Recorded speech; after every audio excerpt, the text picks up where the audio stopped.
Welcome to Rants TV, Travel and Events.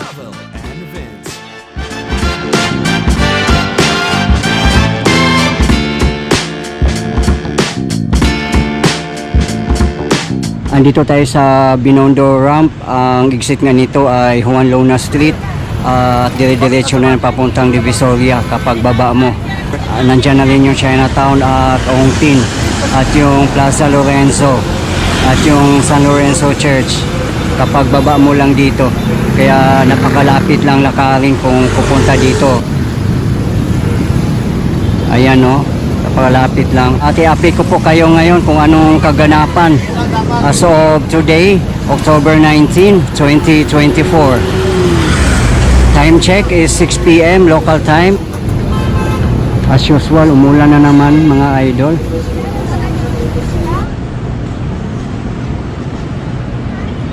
Ayan, medyo kunting tao pa lang dito kasi 6 PM pa lang at katatapos lang din ng ulan. At yan naman ang Pasig River Esplanade. Ayan, umiilaw na nga doon. At dito tayo sa side ng Binondo. At galing tayo dyan kanina, nilakad ko lang from Divisoria through Juan Luna Street. Napakalapit lang.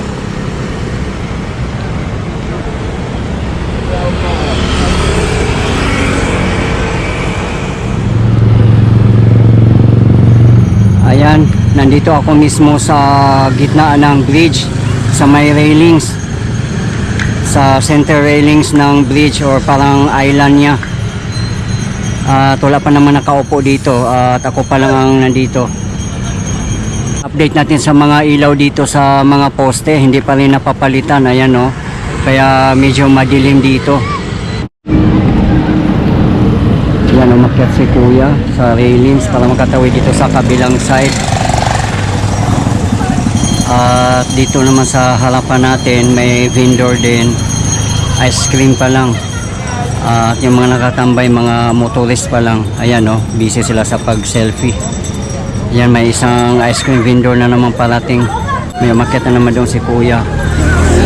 At dito sa side ng Esplanade, ayan, may mga vendors na rin, may mga bikers nakatambay. At andun si Maria Luningning sa harapan natin, may pizza din. Hindi pa ganun kadaming mga vendors ngayon kasi 6 PM pa lang at katatapos nga lang din ng ulan. Yan, may taho din oh, perfect ang taho ngayon kasi malamig.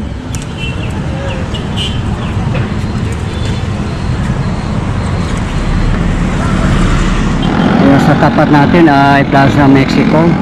Maraming ang punding mga ilaw doon kaya madilim. Ayan o, yung baba din ay part na ng Esplanade. At yan naman ang Intramuros Ramp. At ang pagbaba niyan ay Soriano Avenue na, Intramuros. Pwede rin dumaan dyan yung mga papuntang Rojas Boulevard, South Pier 15. Yan, pwede rin dumaan dyan pagbaba. Yung nga lang, yung mga ilaw pundi pa rin, hindi pa rin nila napapalitan ng mga bagong ilaw, kaya madilim dito. Ayan o, sa gitna ng bridge yung mga poste, walang mga ilaw. At pati rin yung ramp na to, yung pababa papuntang Esplanade, pundi rin ang mga ilaw. Lahat ng poste walang ilaw.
ilan-ilan lang yung basura.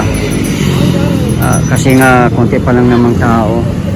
Sabi nga din ng mga vendors dito, hindi rin talaga nila kontrolado yung namimili kung saan nila ipanglagay yung mga basura nila.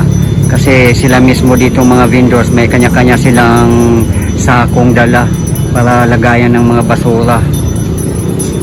At sabi nga nila, bago sila magsiuwian dito ng madaling araw, nililigpit nila yung mga basura, pinupulot nila kahit hindi galing sa kanila. Grabe, ang saya-saya talaga dito. Napaka-presko ng hangin.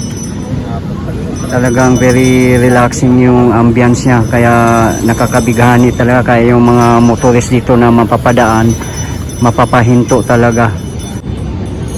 Ayan ang Pasig River Esplanade, Phase 1C.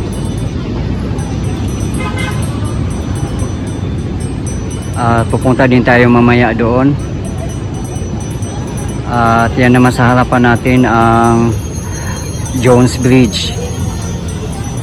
Ito naman ang Binondo. Ayan, at may LED light na rin yung riverside ng Binondo, kaya maganda na tingnan.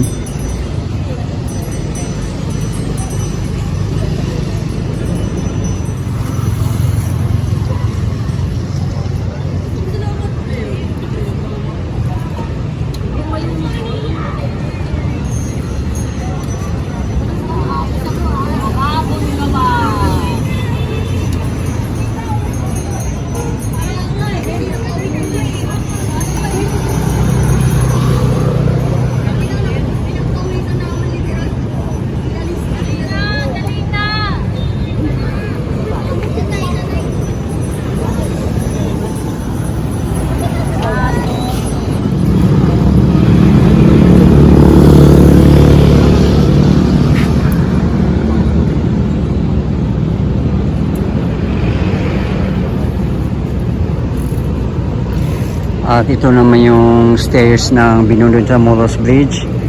Yan, ang ganda din ng stairs dito. Marami ding nagpipictorial dito, nagpiprenup during sunset.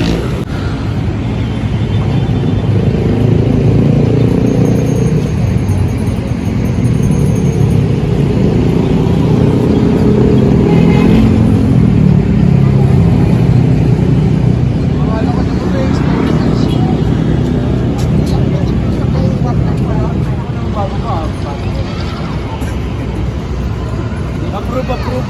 Nagdala mo kaya doon.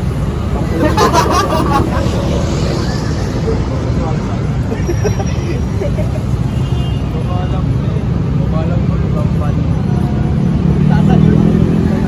Mga babae ka rin.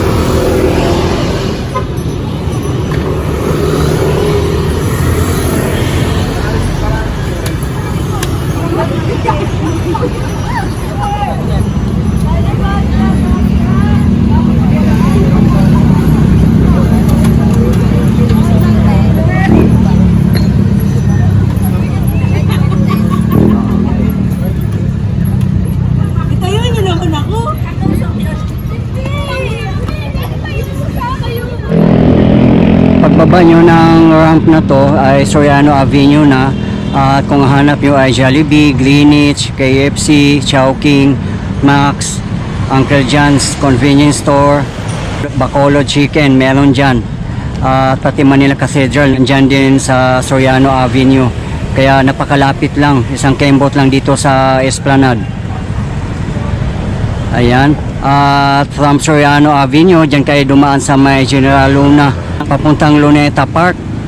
Napakalapit lang, pwedeng lakarin, nilalakad lang namin yan kung galing kami ng Esplanade papuntang Rizal Park or Luneta. Napakalapit lang dito sa Esplanade sa mga hindi nakakaalam.